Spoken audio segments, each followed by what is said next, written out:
Hello guys, good evening. ये शिक्षण कौशल का चौथा पार्ट है। चलिए फिर हम अपना वीडियो स्टार्ट करते हैं। भारतीय विश्वविद्यालय अधिनियम 1904। ठीक है। पहला पॉइंट, रेलवे की अध्यक्षता में बनाए गए आयोग की सिफारिशों को कर्जन ने 1903 में केंद्रीय धारा के सामने रखा। अगले पॉइंट पर चलते हैं।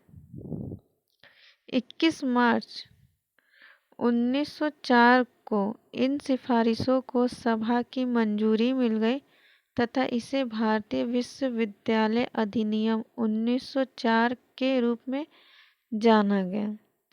ठीक है। अगले पॉइंट पे चलते हैं। इसके प्रमुख प्रावधान निम्नलिखित हैं। पहले पॉइंट पे कौन सा प्रावधान है देखते हैं। किसी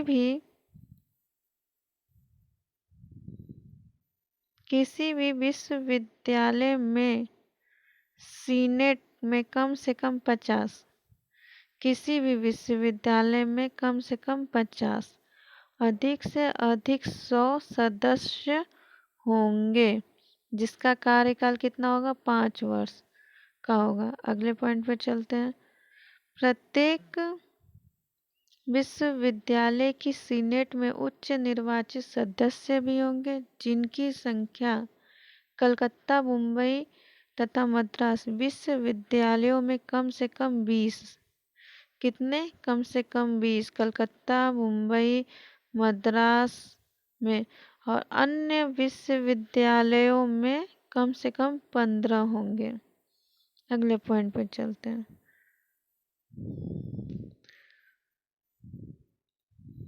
महाविद्यालयों को मान्यता प्रदान करने संबंधी नियम और कठोर किए जाएं तथा सिंडिकेट को नियमित तौर पर महाविद्यालयों का निरीक्षण करने के लिए कहा जाए। ये सेकंड पॉइंट है। अगले पॉइंट पर चलते हैं।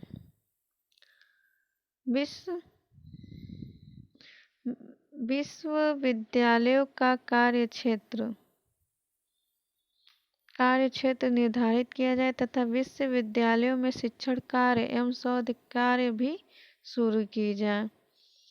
अब चलते हैं अगली नीति पे। लॉर्ड कर्जन की शिक्षा नीति। लॉर्ड कर्जन की शिक्षा नीति देखते हैं इसमें क्या क्या है, क्या प्रावधान दिया गया है। चलिए स्टार्ट करते हैं। कर्जन ने 11 मार्च 1904 को अपनी शिक्षा नीति की घोषणा भी की जिसके प्रमुख सुझाव निम्नलिखित हैं। अगले पॉइंट पर चलते हैं। स्थानीय सरकारें अपना कर संग्रह से प्राथमिक शिक्षा पर ही व्यय करें तथा प्रांतीय सरकारें प्राथमिक शिक्षा के कुल व्यय का आधा वहन करें। प्रांतीय सरकारें कुल व्यय का कितना वहन करें, आधा, और प्राथमिक शिक्षा पर व्यय करें। अगले पॉइंट पर चलते हैं। प्राथमिक शिक्षा में अंग्रेजी को हटाकर भारतीय भाषाओं की जगह दी जाए तथा पाठ्यक्रम स्थानीय आवश्यकताओं के अनुरूप बनाया जाए तथा शिक्षण विधि में किंडरगार्टन प्रणाली का प्रयोग किया जाए। अगले पॉइंट पर चलते हैं। माध्यमिक शिक्षा को पाठ्यक्रम उच्च स्तर का बनाया जाए तथा इसमें व्यावसायिक विषयों को ही जगह दी जाए। ये क्या बोलते हैं, लॉर्ड कर्जन की शिक्षा नीति में क्या क्या था।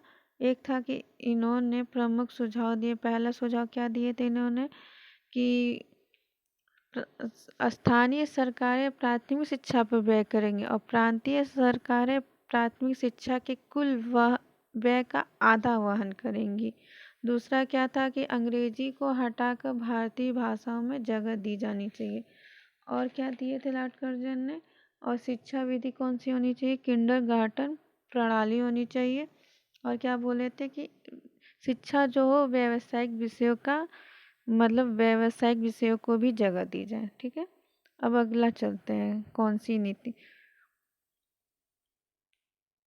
कलकत्ता विश्वविद्यालय आयोग 1917 से 1919, सैंडलर कमीशन आयोग।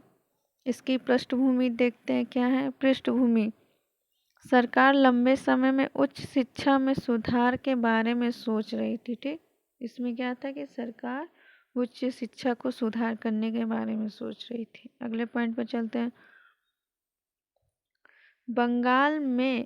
बंगाल प्रांत के जन शिक्षा संचालक आशुतोष मुखर्जी में सरकार का ध्यान कलकत्ता विश्वविद्यालय में बढ़ती छात्रों की भीड़ तथा इस विश्वविद्यालय के प्रवर्धन एवं प्रशासन में आने वाली समस्याओं की तरफ खींचा।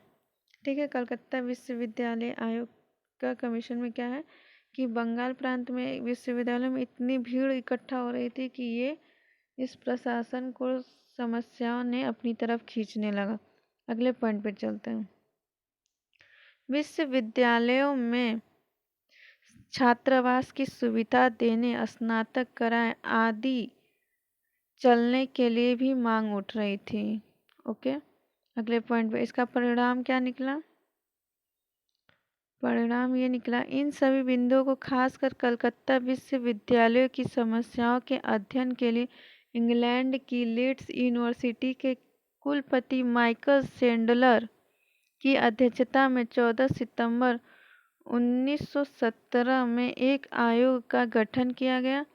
ठीक है, जिससे कलकत्ता विश्वविद्यालय आयोग या सैंडलर आयोग कहते हैं, जिसमें कुल सदस्य कितने थे?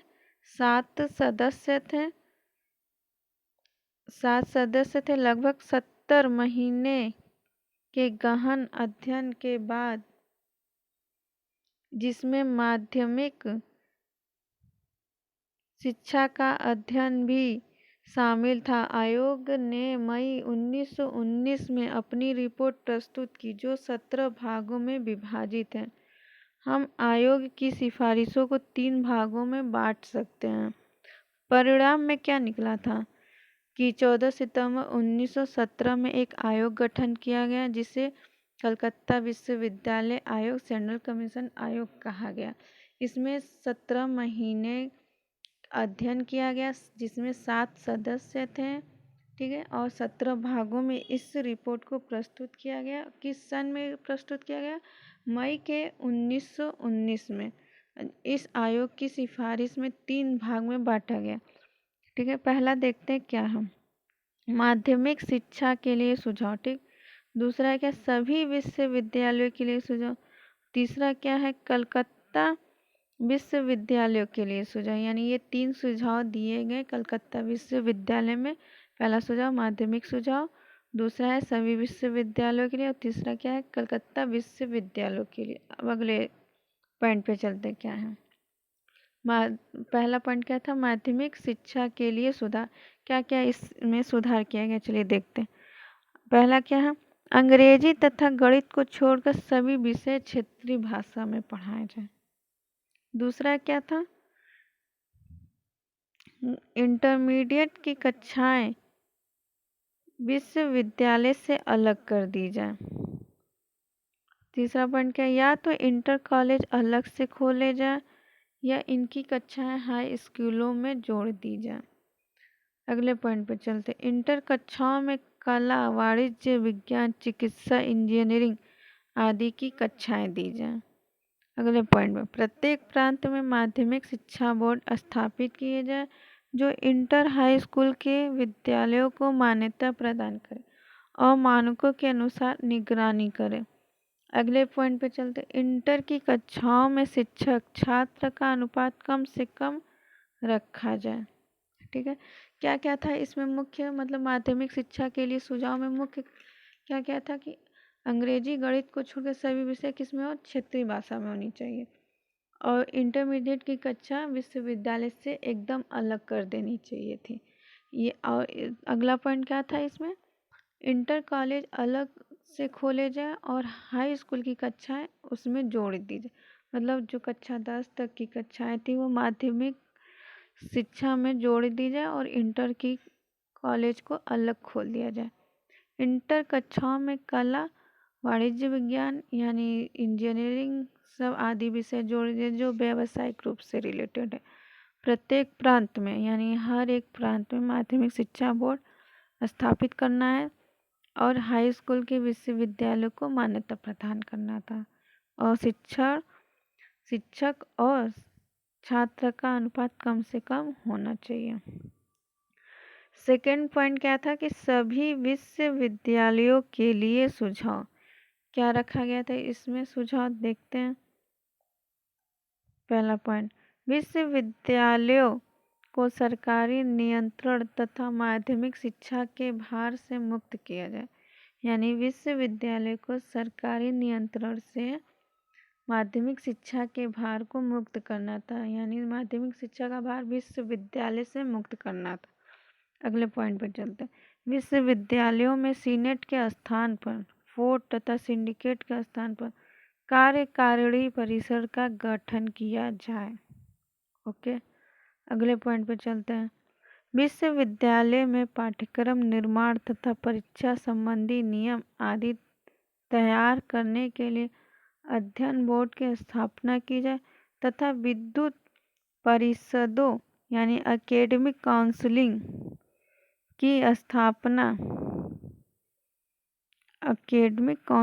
की स्थापना की जाए। ठीक है, चलिए आगे चलते हैं। कुलपतियों के पद वैतनिक बनाए जाए, यानी जितने भी पद है सबको वेतन दिया जाए। सभी विषयों के लिए विभाग बनाया जाए जिनका एक विभाग अध्यक्ष हो। ओके, अगले पॉइंट पे चलते हैं। विश्वविद्यालय में इंटर पास छात्रों को प्रवेश दें तथा स्नातक पाठ्यक्रम 3 वर्ष का कर दें। आज के लिए इतना ही, बाकी अगले क्लास में इसके आगे की नोट्स हम देंगे।